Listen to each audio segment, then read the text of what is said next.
Howdy folks, in last week's video we covered using the Shawn Shim to cut our dovetails using the offset method. The Shawn Shim is developed by Rob Cosman and one of his students called Sean McDermott. So in theory, the box joints are very similar to dovetails. However, in practice I wasn't sure if I'd be able to use the offset method using the Shawn Shim to cut them. So I found out today with a couple of goes practicing. I did this set of box joints here.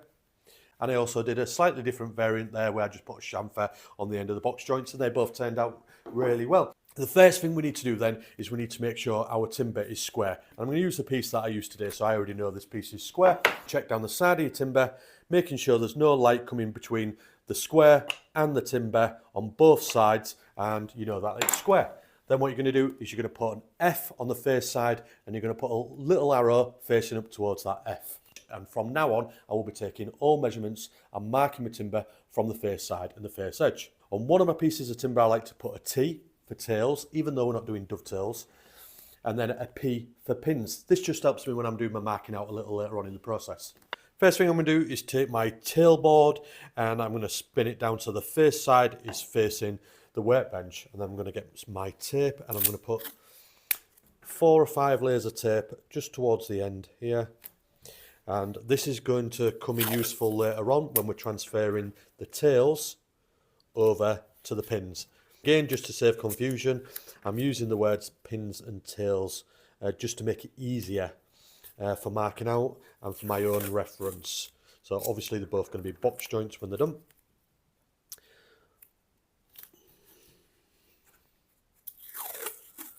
So that's 4 layers of tape on there, and now I'm just going to cut the excess off with a sharp marking knife. This is just a Stanley craft knife and I love using this for doing my hand joinery. It works great. It's got a nice long blade, it's probably about 1.25 inches. It's got a bevel on either side and you can sharpen the blades as well, so you don't need to buy to replace them. Right then, I've got that tape on there. I'm now going to take my pin board, place it so there's a fraction on the tailboard at the bottom here, just hanging over a fraction. Then I'm going to make a mark with my pencil, and then where that mark is, making sure I reference my square off my face edge, I'm going to place my knife into that mark, and I'm just going to slice through that tape nice and gently at first, building up the pressure, and until I'm cutting into the timber, and then remove that. And then later on you'll see when that comes in useful, and if you saw the dovetail video last week you'll know exactly what I use that for. I'm now going to take the pin board and do the exact same, apart from I'm not going to put the tape on. So I'm going to take my tailboard, pop it on top like that, and then I just want a little fraction of that tailboard hanging over at the bottom. Put a pencil mark, and then I'm going to use the square, making sure I'm off the face edge. Put my knife into my pencil mark, bring my square up to it, and then make several passes with the knife. And I'm only doing these knife marks on the inside. I'm not going to transfer these over to the front. What I'm going to do is I'm going to use my knife, place that into the knife mark, put my square up to the knife, place another little cut on the top there, and I can spin that round, and I can use my pencil to cross-reference that, just because I don't want a deep knife line on the front of my box or drawer or whatever I'm making. And I do the exact same on the tailboard as well. Square on the face side, knife into the knife mark, cross-reference that over, square on the face edge, pencil into the knife mark, square up to the pencil, and make my mark. There we go. And now we're going to mark out our box joints. To mark out the box joints, then we just need to measure the width of the board, and the width of our board is 94 millimeters, and I'm going to divide that by the amount of box joints I want, so I'll probably want 4 on here. So 94 divided by 4 is 23, 24. So what I'll do is I'll mark 24 from one side to make it easier for me, 24 from the other side, and then I'll just split that middle distance come in 25. 25 from the other side. Middle of them two is the centre. Happy with that. So that's my centre there. The first one and the last one. So they look great by eye. I can cross-reference those lines down the front. Put my pencil on the line, bring my square to the pencil. There we go. And same on the other side.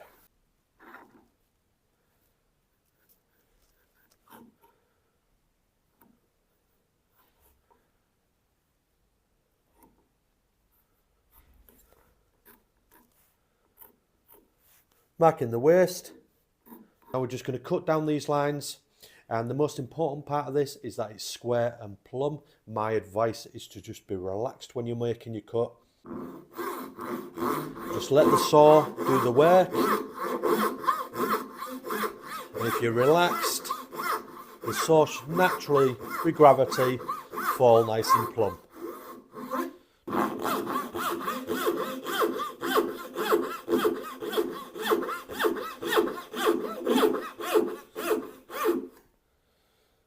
Use a full width of the saw.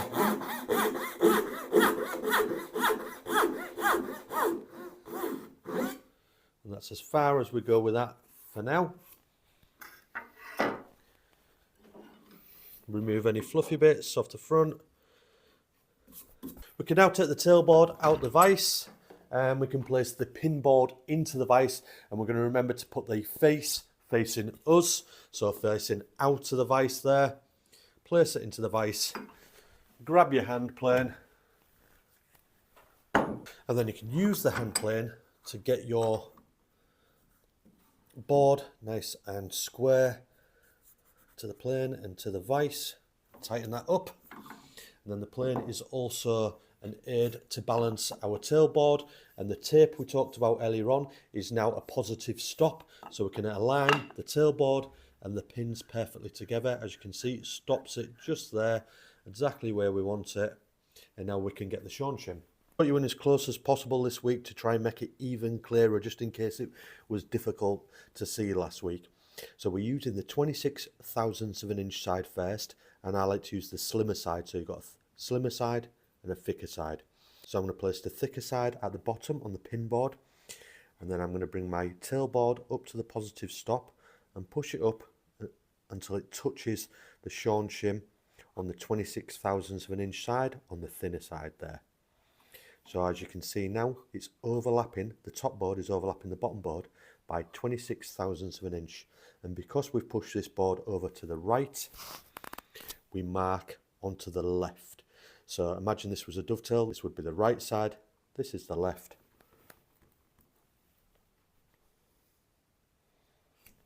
Then again, right side, this is the left.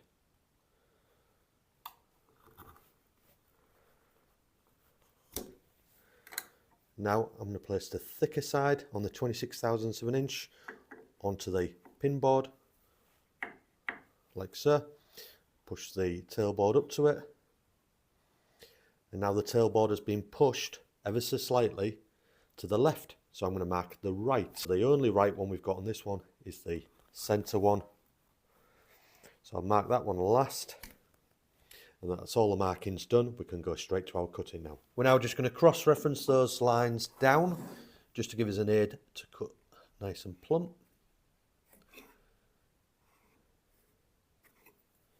And then marking the waist.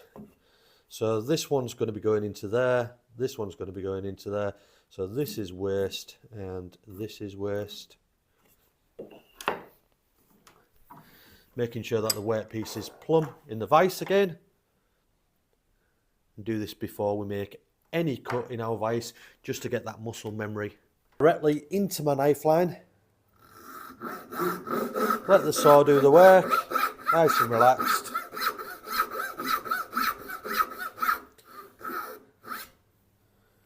Into the next one.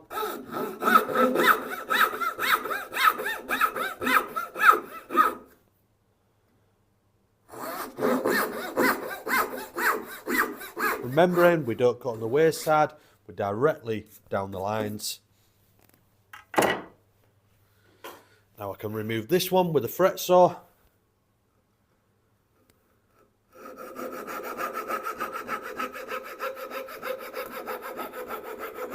Remembering fret saws cut on the pull, so careful you don't push hard on the push, otherwise you'll snap your blade.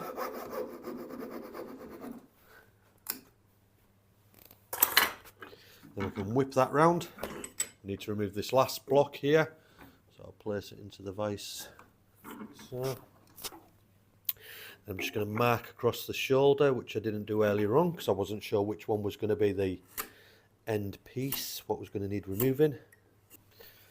Use my chisel to take out a wedge for a nice knife wall to place my saw. Straight into that knife wall, plumb as I can.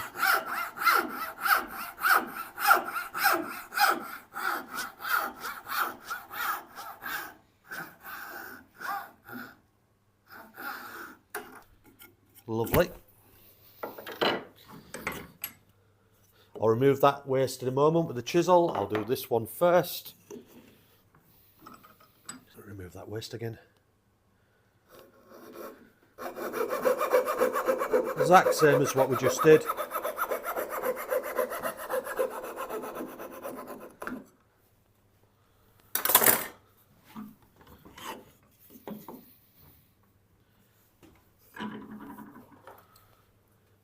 First side.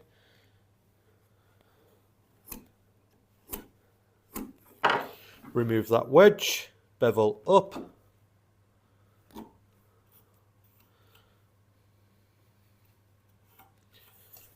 You've got a little bit in there, just remove it. Straight in there with the dovetail saw. Nice and plumb.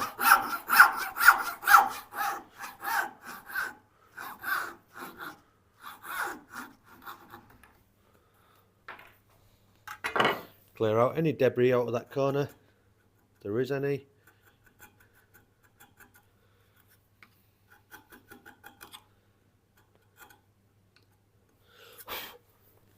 On our face side we don't have a knife mark, remember, because we placed a pencil line across there so we didn't damage the face side. So we're just going to put it across where we need to chisel.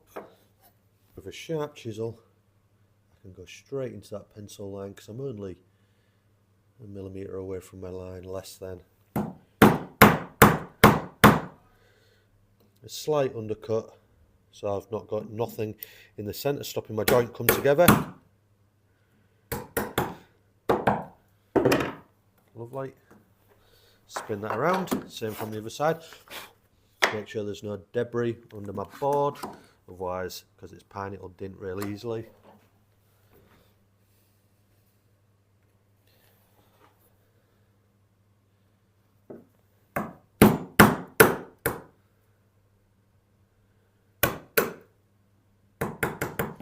Same on the other one.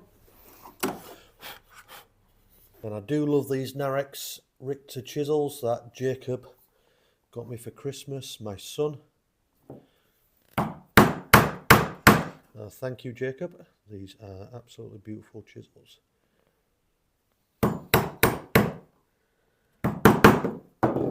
That crisp line, perfect.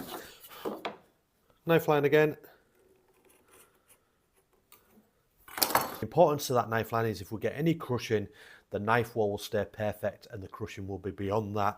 And also it gives us a place to place the chisel and we get a lovely crisp line because of that knife wall.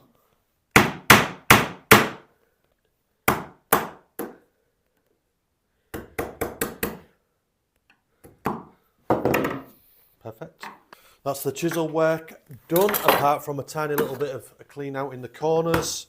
I like to use my, I think it's 6mm chisel. I don't really need to do much in here, but just a little bit of clean out in the corners. Make sure I've got an under bevel. Now what I do, I'm just leaning on the microphone there, sorry. Bear right up on the chisel if you're doing this, because as you can see I'm going towards my own hand. I never bother checking with a square to make sure that that's that I haven't got a raised spot in the middle there, what I do is I just make sure that there's an under bevel, and then that way, you know, there's going to be nothing stopping it coming together. Hopefully you've liked today's video. If you have, if you could subscribe, that'd be great. Liking would be good also, and sharing. If you've got any questions, pop them in the comments and I'll do my utmost to answer them. I always answer all the comments. Right then, that's that one done. Last one. If you'd like to support the channel, you can do that through Patreon and the channel membership system. And we also have a Just Giving as well for one-off donations. All them can be found in the description box. And thank you to everybody who does support the channel. Right then, let's test fit.